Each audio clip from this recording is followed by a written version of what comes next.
Hello, this is Christian Idealism, and today we're going to be going over why the hard problem of consciousness is really hard.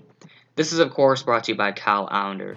So first, what does the hard problem actually apply to? Well, the hard problem only applies to any physicalist reductionistic theory of the mind. It doesn't apply to any dualism or idealism since the problem is limited to the logic-conceptual domain of the reductionist ontology.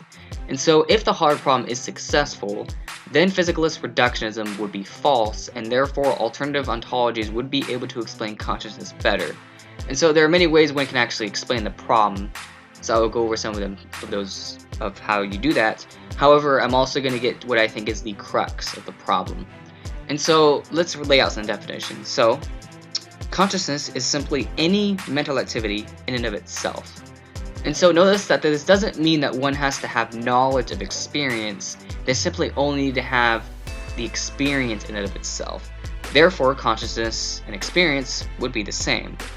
And so something that is truly unconscious would be no mental activity and have no mental activity, as well as not having experience in and of itself.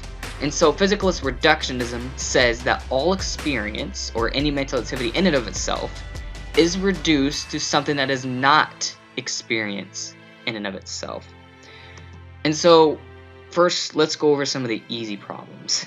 So the easy problems are answered, of course, by neuroscience. It is the explanation of our knowledge, our neurons, and all the things that go on in our brains. And so even the sense of our immediate awareness, it actually lags behind this reality about 250 milliseconds. And there's about a 400 nanosecond double take that makes sure that it came all out right. So the problem is that our direct awareness isn't our true consciousness, and our consciousness is what is causing our direct awareness. So any easy problems would include information processing and cognition, the focus of attention, the deliberate control of behavior or free will, the ability of a system to interact in its own mental states. And so if this was all that consciousness was, then there wouldn't be a hard problem. And so while it's true that we may not know exactly how these things fully work, we do know that with current neuroscience we will eventually be able to figure this out. However, the issue is that all models of the brain already assume experience accompanies these processes without explaining the experience itself, which brings us to the hard problem. So the hard problem is about experience itself. When we think and perceive the world, there is information processing, but there is also a subjective aspect. An organism is conscious if there is something it is like to be that organism. In other words, it is the subjective experience itself that is the problem, and not just the knowledge that that organism has or its complex information processing, no matter how complex it actually is. And so this is why adding complexity to the human brain will never experience and explain, experience itself. And so one cannot simply just explain it in terms of functions. To explain things, we need to look out of its mechanism and its environment and how it operates in nature. But with consciousness or experience, it's about why do these functions, why are they accompanied by experience?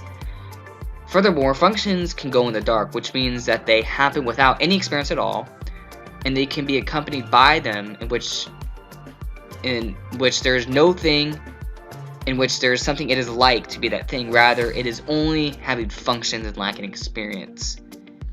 And so this is kind of the problem, is you can explain the brain in terms of functions without actually explaining the experience itself. And so I think this leads us to the very crux of the problem. And so let's go over this again. So physicalist reductionism requires that consciousness or experience is reduced to something that is not itself consciousness or experience.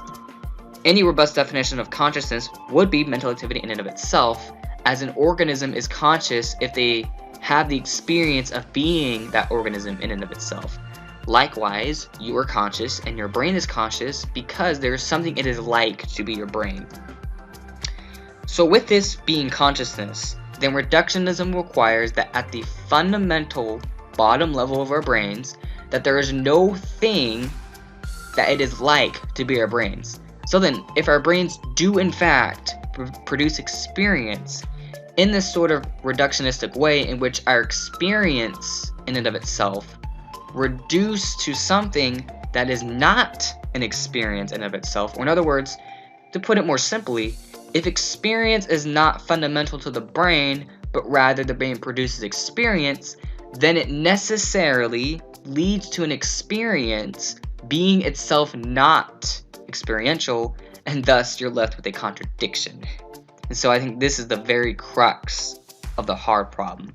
And so any conceivable solution to this problem that attempts to save the physicalist reductionism will necessarily contain a contradiction within itself, and therefore won't be a solution at all. This is why the hard problem of consciousness can only be solved if we reject physicalist reductionism.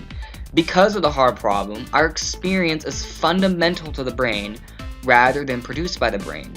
Our brains simply correlate with our experience in its fundamental way. It is not that consciousness or experience is a byproduct of the brain.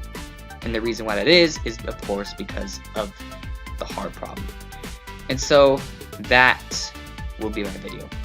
Thank you guys for watching, and have a nice day.